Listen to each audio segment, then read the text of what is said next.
Welcome to Cyberskillfarm, empowering IT professionals. I'm here with Romano Verdad, Network Security, Grace, and of course, Mireille. So, hi guys. Hello. Hello. Hello.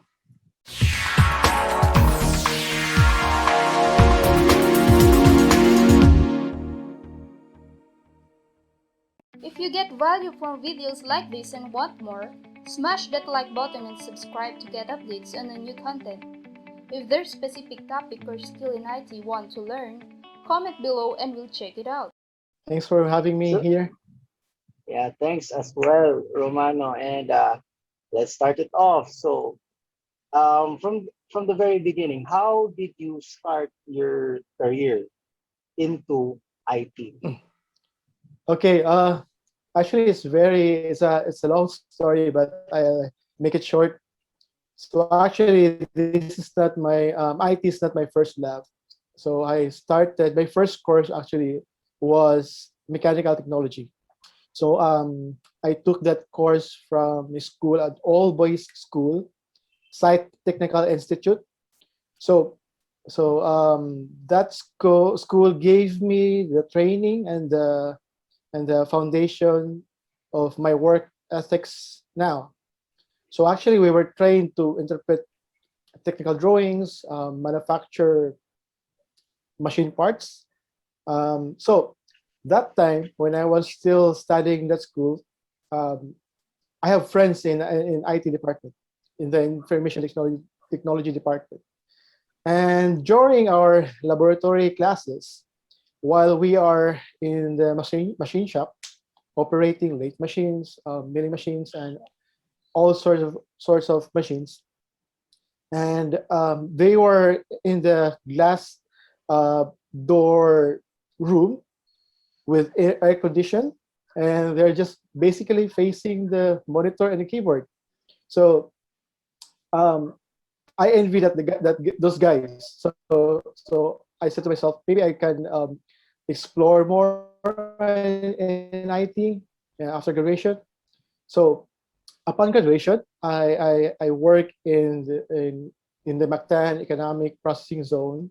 Well, uh, sad to say, I'm receiving like 8,000 a month at that time. So I noticed that no matter how hardworking you are, climbing the ladder of success is very, very difficult. So luckily, my brother went abroad to work, and he told me if I have plans to pursue my studies. So he gave me a chance to proceed to a higher course. So instead of pursuing mechanical engineering, I choose computer engineering.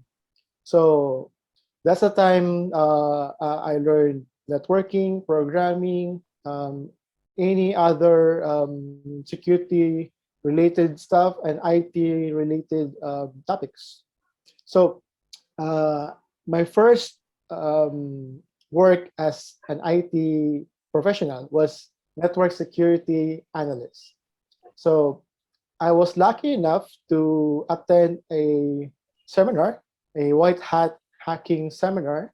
So basically, during the time, companies would choose applicants from prestigious schools, and it's a long battle. When you apply for a company and the applicants are many, so you have some you have to be on top. You have some skill to be on top. So that time I have I think three certificates relating to um, cybersecurity. So luckily I was hired. So I'm a SOC that time. So basically monitoring security traffics from other companies. So yeah, that's my first job, and IT was not my first love. Uh, so it's really great that actually it's kind of small the small things you mentioned that you were working with machines and you just look at those working in IT and they were working in air conditioned rooms, and it started in those small things that you gained interest into IT. So that's really something to ponder upon. And Yeah. by the way, when you were in your career, so you share with us a little bit of summary about your career as well as your motivation in pursuing the career. What made you stick? What were what passions were there that made you stick with IT? So what did you love about it? Yeah. I always love technology, so I'm fascinated with technology. So as we know, IT is a ever-changing technology. It's a dynamic industry. Every now and then there are new technologies that are released. Example, Bitcoin, and blockchain, AI, machine learning. So I wanted to be part of that um, path. So I wanted to expose myself to that technologies. So that's why I stick to IT, even though I have plenty of jobs before prior to IT. Yes, and along the way, were there people who really helped you move from one phase of your career to the next? Do you remember those people? Yeah, actually, one is my brother. I'm always thankful with my brother because he shouldered all the expenses during the time when I was still studying computer engineering. And others are my former bosses who gave me a chance to work, and my teammates, my former teammates who gave me um, the guidance that I need, and also some online course teachers like Jeremy Shora, Keith Barker. I know you know that, guys. Every student who wanted to pursue CCNA, so must have seen or watched videos from Jeremy Shora, Keith Barker. So And I Keith. also grind those videos and see from time to time, review the videos.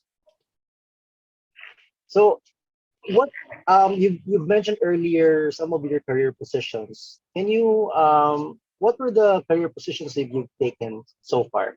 Hmm. So you've mentioned yeah, Aside from my non-IT related positions, my first position was network security analyst.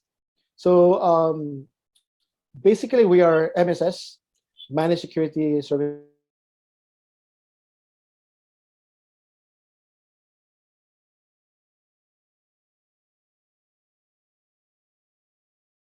So we from military industry, transportation, education industry. So we basically analyze their logs and find or detect malicious activities or infections or cyber attacks. My second position was level 2 system administrator. So I was assigned in provisioning clients. So it's basically a web hosting company. So I maintain their websites back end. So I upload files, I delete files, and my core task that time was to clean up spams, phishing emails, and other ads that are way vulgar that time. So my next job was a yeah reliability engineer, site reliability engineer, and then we provision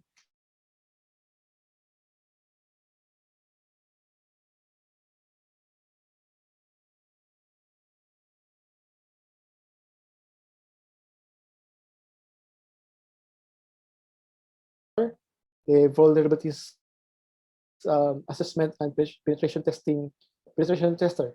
So we were given IP address, host names, and we scanned it for sign of compromise or vulnerabilities, and then we exploit it. So that's the fun part.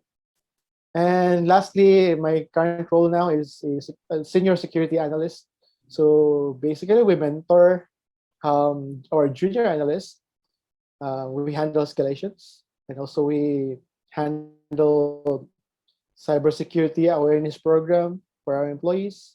We do level 3 and level 2 tasks, and yeah, basically that's all my position relating to IT. Yeah, just a disclosure.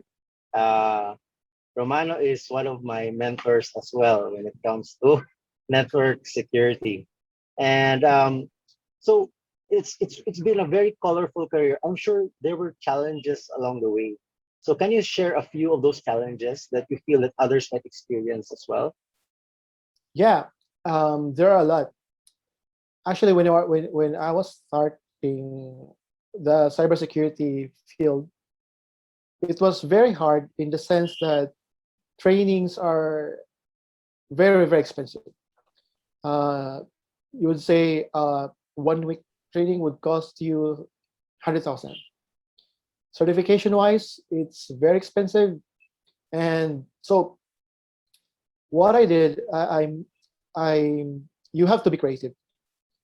If you want to learn, you have to be creative. So during the time when I was taking my CCNA, I don't have a physical switch. I don't have a physical router. So what I did was I used uh, emulators, Genistry, Packet Tracer, downloaded the iOS, and then make virtual machines. From there, you try your what you have learned.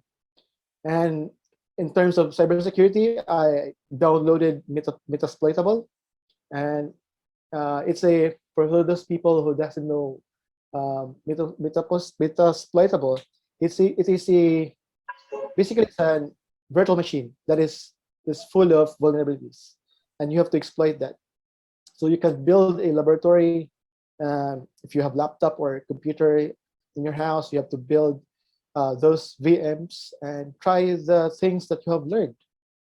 Yeah, So yeah, I think yeah, definitely the price for training and being creative, that's those are part of the challenges, and we really try to continue to learn. And I believe you've been learning quite a lot within your career, with the length of your career. From your perspective, is it more important to focus to become a generalist or to become a specialist in the field? that's a good question. Well, actually, I'm more on the specialist side, though I have some background in networking. I have certifications in networking, but um, IT is a very big and huge field. You could be a programmer, could be into help desk, could troubleshoot, or could be sysadmin, network administrator. But I think you have to focus on one field in the sense that, um, for example, cybersecurity. In cybersecurity, you have to learn networking and programming to in order for you to decrypt or to analyze the codes, right? But to tell you the truth, I can't write a code or I can't create my own app. I can read codes, but I can't create apps or websites. But I would like to reiterate that it is important to focus on one thing and to be good in that one thing. So I choose cybersecurity because that's the career that I'm enjoying right now. So in that sense, I maybe wanted to further learn about cybersecurity because I know there are a tons of knowledge that I or learnings that I haven't acquired yet. So yeah, I'm more focused on a specialist role. Yeah, and I believe to some extent I agree as well. So we learn a lot. Tend to become a generalist. We know a little bit of everything, but at the end of the day, we we tend to also specialize in few key areas. In this case, cybersecurity. And I have a few questions I have to ask, but before that, Grace, if you have any questions, Feel free to share those questions. Hi, Grace. Hello. Hello, hello. Yes. So if you Uh, have any questions as well, yes, because currently I'm a site or service reliability engineer. Is there a relationship between your roles when you're shifting? Like a relationship between site reliability engineer and your current role right now? Actually, yes, there is a similarity because well, as I said, when you're into cybersecurity, you have to know infrastructure, which that's what uh, SRE are doing, maintaining the uptime of their clients and they're maintaining their infrastructure. So in cybersecurity, you have to learn also cloud. You have to learn networking because you can't analyze an attack or a cyber attack when you don't have exposures in system administrator, in system administration side of working, or in networking, right? So I guess um, back to your question, I think there is a similarity in the sense that we it's IT. So basically, it's correlated. No matter what your Yes. task or no matter what your role, it's still correlated, still IT. So it's just a matter of choosing the appropriate and the more focused job role you want to. Okay, thank you. thanks, Grace. So, And um, this I think this is my last question. And by the way, thank you so much, Romano. And if you're able to start from scratch today, what advice would you give yourself and perhaps to others who are starting their career as well right now? yeah. Well, if I'm going back time and start all over again, I think I would advise myself to be patient and be resilient and um, be curious because no matter how you strive, if you're not curious enough to know the unknown, you just stop there. So when I was starting, I am very hungry for knowledge. So that's why I remember one time I studied the whole episode of cybersecurity um, online course. That's about a 24-hour course. So I think I slept around I think 1 or 3 a.m. So Wow. I finished the time. So yeah, because I was very hungry for knowledge, and as I said, trainings and certifications very expensive. So that's the only free medium that I know. So YouTube and other online courses. Yeah. So I think yeah, it's really great advice that you've mentioned that we need to be very curious. And of course, I agree as well that if we're not curious, we will also stop learning and basically stagnate in our careers. Correct. Thank you very much, Romano, Verdad, Network Security Specialist. And here at Cyberskill Farm, we strive to do our very best to empower other fellow IT professionals.